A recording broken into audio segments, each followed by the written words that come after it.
मी का म्हणून राहिलो बाबा? सगळे पाहुणे आले का? सगळे लोक आले का? चला घ्या मग. थांबा का नाही? थांबा नाही, पहिले का म्हणता? सब लग्न तर अरे लग्न नंतर लावून भाऊ आपण. अरे पहिले नाही नाही नाही नाही सुगमंगल. थांबा, तुम्ही गडबड कशाला करता? तुम्हाला माहित नसेल बाबा मी का बरं थांबत आहे? आपल्याला लोकशाहीनं मतदानाचा अधिकार दिलाय. आधी मुहूर्त मतदानाच्या, नंतर मुहूर्त लग्नाच्या. लग्न तर कधी पण करता येते, कुठल्या पण मुहूर्तावर करता येते, पण चांगल्या व्यक्तीला, आपल्या समाजामध्ये चांगल्या व्यक्तीला निवडून आणण्यासाठी एकदाच आपल्याला संधी मिळते. ते संधी 5 वर्षातून आपल्याला मिळालेली आहे. तर अगोदर आपण मतदान करायला पाहिजे का नाही? नाही, पहिले लग्न. माझ्या पोरीचं लग्न आता आहे, आता लग्न करायला पाहिजे. नाही काही, पहिले मतदान करून ना मग लग्न होत बसा. नाही, पहिले लग्न करू. अहो आई बघा कसं आहे, एका मतानं माणूस जिंकून येते तर एका मतानं माणूस हरते. आपल्याला लग्न तर कधी पण करता येते, लग्न तर करता येते, पण अगोदर आम्ही मतदान करू, मग नंतर लग्न करू. समजलं का? आम्ही ठीक आहे ना? चला चला तुम्ही कराओ या देशाचे मालक हो, मतदान हा प्राधिकार हो. कराओ कराओ कराओ मतदान तुम्ही कराओ या देशाचे मालक हो, मतदान हा प्राधिकार हो. चला चला, शाळेत सुट्टी आहे ना, पार्टी गिटी करून येऊन रावणवाडीला जाऊन येऊन आपण सगळे.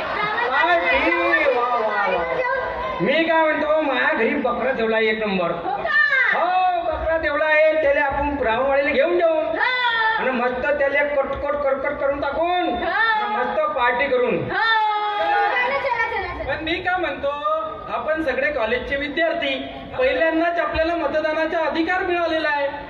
अगोदर आज सुट्टी पण मतदानाची दिलेली आहे. तर मग अगोदर भाऊ ते आम्हाला मतदानाचे काही नसे करायचं भाऊ. काहून? पहिले फोटोबा मग विठोबा. विठोबा तर करूच, कसं आहे पोटोबा पण करू, पण लोकशाहीनं आपल्याला चांगला कसं आहे 18 वर्ष पूर्ण झालेले आहेत. आपल्या समोर पहिल्यांदाच संधी चालून आलेली आहे. कसं आहे, आपण पार्टी नंतर करता येते, पण मतदान कसं आहे, आपल्याला चांगल्या व्यक्तीला आपण निवडून दिलं तर आपल्या समाजाचा चांगला विकास होऊ शकेल. अरे भाऊ तुमची गोष्ट आपल्याला समजली पण आम्ही ठेका घेतला का मतदान करायचा? असं ना कसं होईल? कसं आहे, असं आपण म्हणतो का मीनच ठेका घेतलो का एकटाच माणसानं मतदान नाही केला तर काही फरक नाही पडे, अशी जी जर तुमची भावना असेल तर ती चुकीची भावना आहे. कसं आहे, एका मतानं माणूस जिंकून येते तर एका मतानं माणूस हरते. आपण चांगली पिढी आहो, नवीन पिढीमध्ये आपण आपले नाव, तुमच्या मतदानामध्ये नाव आहे का? भाऊ आपल्याला मतदान असेल काही करायचं नसेल म्हणून आम्ही एवढ्या जणांना मतदानाने नावच नाही दिला भाऊ. अरे नाही, तुम्हाला सांगतो आपला मतदान यादीमध्ये नाव कसा पाहायचा. काय स्वीप ऍप मध्ये जावायचा आणि आपल्याला पाहायचा का तिथे आपलं नाव आहे किंवा नाही.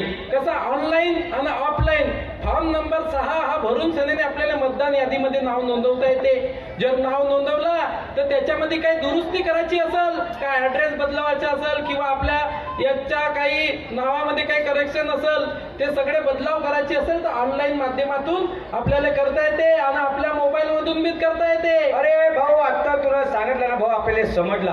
पण माझ्या घराबाच्या तो गण्या दिवस जेव्हा मतदान आला तेव्हा दुसऱ्याकडून दारूच्या पवा दुसऱ्याकडून खात असते, पण मतदान करण्याच लमच्या जात नाही तो. अरे अरे अरे अरे अरे कसं आहे, कोत्यात गण्याला समजून सांग, हे दारूच्या पवा 1 दिवस चालल, दुसऱ्या दिवशी खाली पडल, उपयोग नाही. कसं आपल्याला समाजाच्या, आपल्या पोराबाराचा विकास आपल्याला करायचा आहे. अगदी बरोबर. त्यासाठी चांगल्या व्यक्तीला मतदान करणे आपलं कर्तव्य आहे, जिम्मेदारी आहे. आपल्या समाजाचं सोनं करून घेणे आपले कर्तव्य आहे भाऊ.